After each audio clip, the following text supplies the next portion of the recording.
کتاب ہم اور توہم کا نواں حصہ ہے ICU، کچھ کیسز میں خاص احتیاط۔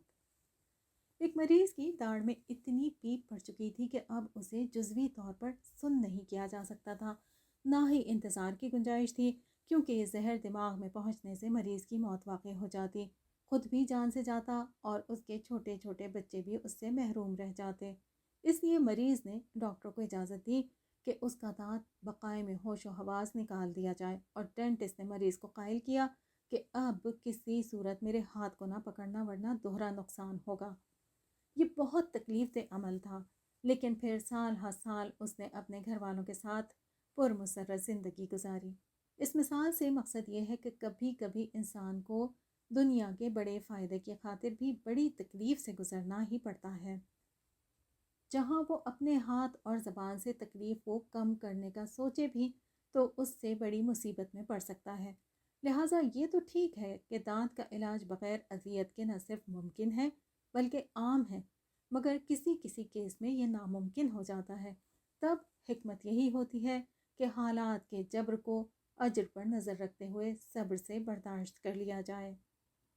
یہاں ہم پہلے تو حدیث کا وہ موتی لیں گے جس میں نبی کریم صلی اللہ علیہ وسلم نے حضرت صدیق اکبر رضی اللہ تعالیٰ عنہ سے فرمایا تھا کہ آپ سے جب وہ ترش رو شخص بحث کر رہا تھا اور آپ خاموش تھے تو فرشتہ اسے جواب دے رہا تھا، مگر جب آپ نے خود سے جواب دیا تو پھر شیطان وہاں آ گیا۔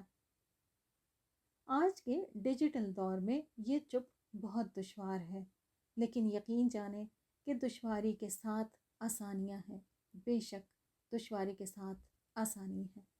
دنیا بھر میں کتنے ہی اہم ترین پیشے ایسے ہیں جن کے لیے نہایت مشقت والی ٹریننگ کے بعد لوگوں کا انتخاب ہوتا ہے، اور ہم تو مسلمان ہیں الحمدللہ، ہم تو خود دعا کرتے ہیں کہ اللہ تعالی ہمیں چن لیں۔ اب یہ تو اللہ کی مرضی ہے نا کہ وہ کب ٹیسٹ کے بعد چنیں اور پھر مزید کس انداز میں تربیت دیں۔ اگر دو لوگ اللہ تعالیٰ سے جنت الفردوس الاعلیٰ مانگتے ہیں اور وہ شرف قبولیت پا لیتی ہے تو دونوں کے لیے اس کے حصول کا طریقہ ایک ہونا لازم نہیں۔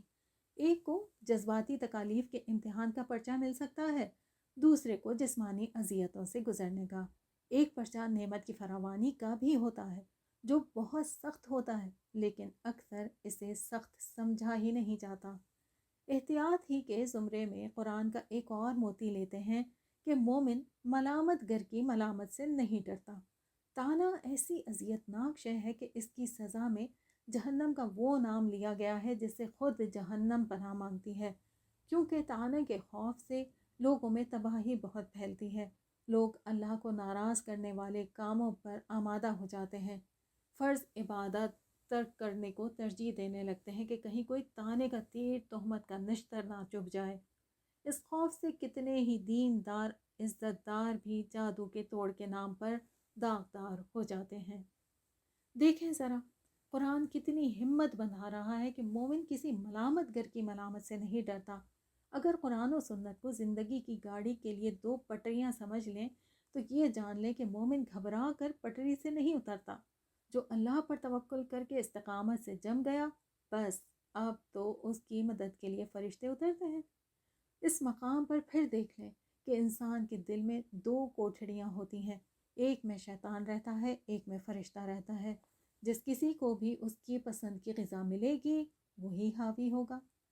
دنیاوی علوم صرف بتاتے ہی نہیں بلکہ یقین دلاتے ہیں کہ ٹاکسک لوگ، خاص کر جب وہ میاں بیوی میں سے کوئی ہو، تو کیونکہ یہ لوگ ٹھیک نہیں ہو سکتے اس لیے ان سے علیحدگی اختیار کر لی جائے اور بالفرض محال ساتھ رہنا پڑے تو ان میں بہتری کی امید ہرگز بھی نہ رکھیں۔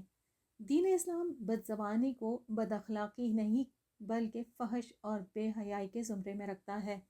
اس لیے کوئی علیحدگی کے فیصلے تک بھی سوچے کہ اب اللہ کی طے شدہ اخلاقی حدود قائم رکھنا دشواری نہیں بلکہ ناممکن ہو چکا ہے تو اس کو اختیار ہے کہ تعلق ختم کر لے۔ لیکن اگلی بات کہ بالفرض محال ساتھ ہی رہنا پڑے تو پھر مایوس نہیں ہونا ہے، کیونکہ اللہ کی دو انگلیوں میں مسلمان کا دل ہوتا ہے۔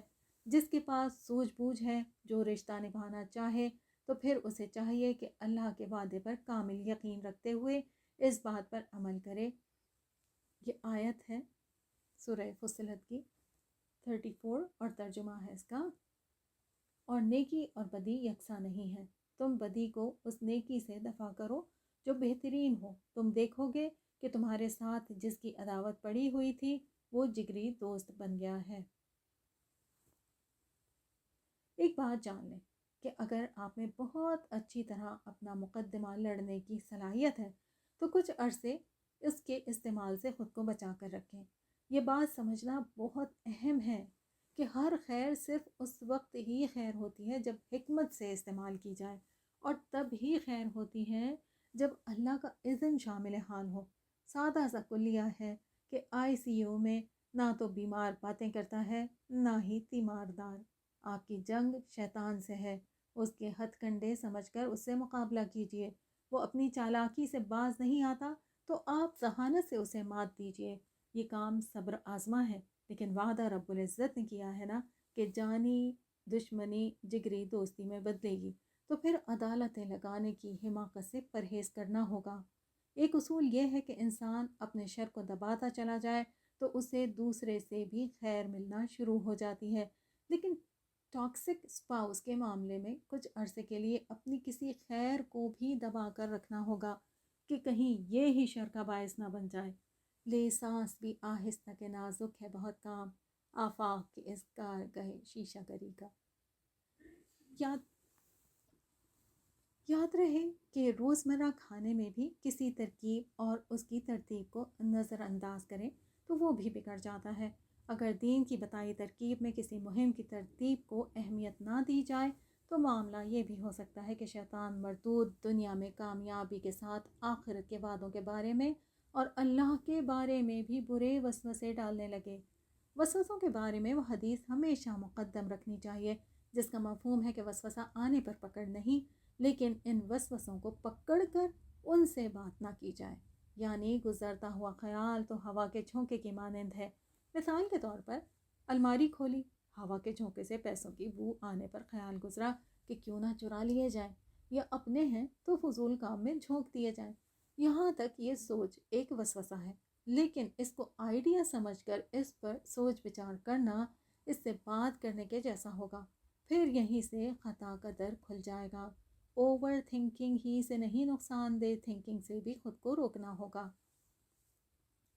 دوسری مثال یہ ہے کہ جیسے فریج کھولا، ہوا کا جھونکا آیا کہ فلاں کا کھانا رکھا ہوا ہے، کھا لیا جائے، یہاں تک وسوسہ ہے، لیکن اس کا پلان بنانا، اس سے بات کرنا ہوگا۔ بالکل اسی طرح تلخ یادیں بھی ہوا کے جھونکے کی مانند آتی ہیں، اگر ان سے بات کرنے لگیں تو یہ بھنور بن کر انسان کو کشتی سمیت سمندر کی تہہ میں لے جاتی ہیں۔ اب اس کے بعد تلخی انسان کے پھیپڑوں میں سرایت کر جائے، اس کا سانس رک جائے، اسے آنسوؤں کی مچھلیاں نگل جائیں یا کدورت کا مگرمچھ، اسے بھنور سے نکلنا